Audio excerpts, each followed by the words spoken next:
Assalamualaikum ahlan wa sahlan. Segala puji bagi Allah Tuhan semesta alam.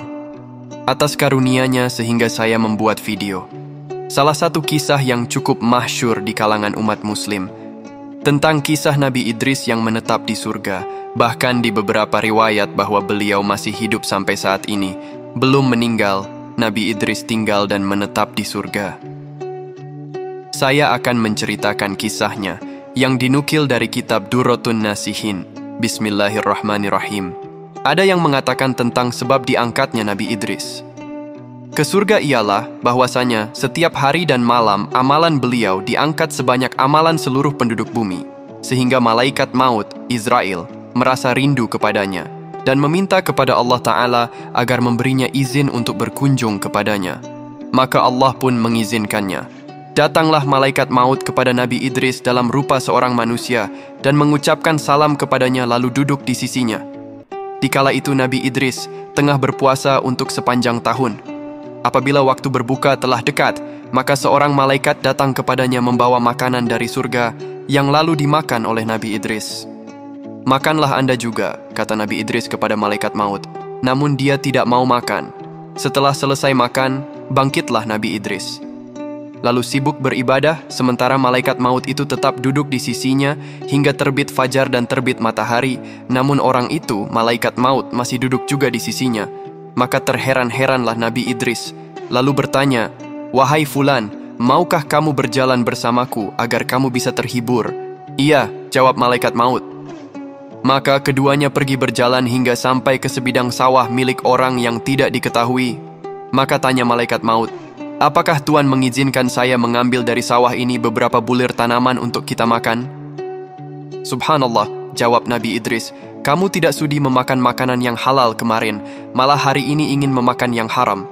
Kemudian keduanya meneruskan perjalanan hingga lewatlah 4 hari, sedang Nabi Idris menyaksikan pada kawannya ini hal-hal yang berlainan dengan tabiat manusia. Maka bertanyalah beliau kepadanya, "Siapa kamu?" Dia jawab, "Aku malaikat maut." "Agaknya engkaulah yang mencabuti roh-roh itu?" tanya Idris. "Benar," jawab malaikat. Nabi Idris berkata, "Kamu ada di sisiku sudah 4 hari. Apakah kamu juga mencabut nyawa seseorang?" Malaikat menjawab, "Ya, aku telah mencabut banyak nyawa, dan nyawa seluruh makhluk bagiku seperti sebuah meja makan. Aku dapat mengambilnya seperti engkau mengambil makanan." "Wahai malaikat," kata Nabi Idris, "apakah kamu datang untuk berkunjung, ataukah untuk mencabut nyawaku?" Malaikat maut berkata, "Aku datang untuk berkunjung atas izin Allah Ta'ala." Selanjutnya Nabi Idris berkata, "Wahai malaikat maut, aku punya keperluan kepadamu." "Apa itu keperluannya, wahai Tuan?" tanya malaikat. Nabi Idris mengatakan keperluannya, "Keperluanku kepadamu ialah agar engkau mencabut nyawaku. Kemudian Allah Ta'ala menghidupkan aku kembali, sehingga aku dapat benar-benar mengabdi kepada Allah setelah aku merasakan pedihnya maut." Malaikat maut berkata, "Sesungguhnya aku takkan mencabut nyawa seseorang kecuali bila Allah Ta'ala mengizinkan aku." Maka Allah pun mewahyukan kepada malaikat maut, "Cabutlah nyawa Idris." Dan seketika Nabi Idris pun dicabut nyawanya, maka meninggallah beliau. Lalu malaikat maut menangis dan dengan merendahkan diri kepada Allah Ta'ala, ia meminta agar dia berkenan menghidupkan kembali sahabatnya itu, Nabi Idris. Dan Allah Ta'ala pun mengabulkan permintaan malaikat itu. Maka dihidupkanlah kembali Nabi Idris. Maka setelah Nabi Idris hidup kembali, malaikat maut bertanya, "Hai saudaraku, bagaimana kamu rasakan kepedihan maut?" Nabi Idris berkata, "Sesungguhnya apabila seekor binatang dilucuti kulitnya hidup-hidup, maka kepedihan maut masih lebih hebat lagi 1000 kalinya." Maka berkata malaikat maut, "Kelemah lembutan yang telah aku lakukan terhadapmu dikala mencabut nyawamu, tak pernah aku lakukan sama sekali terhadap seorang pun." Kemudian Nabi Idris berkata, "Wahai malaikat maut, aku masih punya keperluan lagi kepadamu. Sesungguhnya aku ingin melihat neraka jahanam dan benar-benar mengabdi kepada Allah setelah menyaksikan siksaan-siksaan, belenggu-belenggu dan lain-lainnya di dalam neraka. Bagaimanakah aku dapat membawamu pergi ke neraka tanpa izin?" kata malaikat maut. Maka Allah Ta'ala pun mewahyukan kepadanya, "Bawalah Idris pergi ke neraka." Malaikat maut membawa Nabi Idris pergi ke neraka.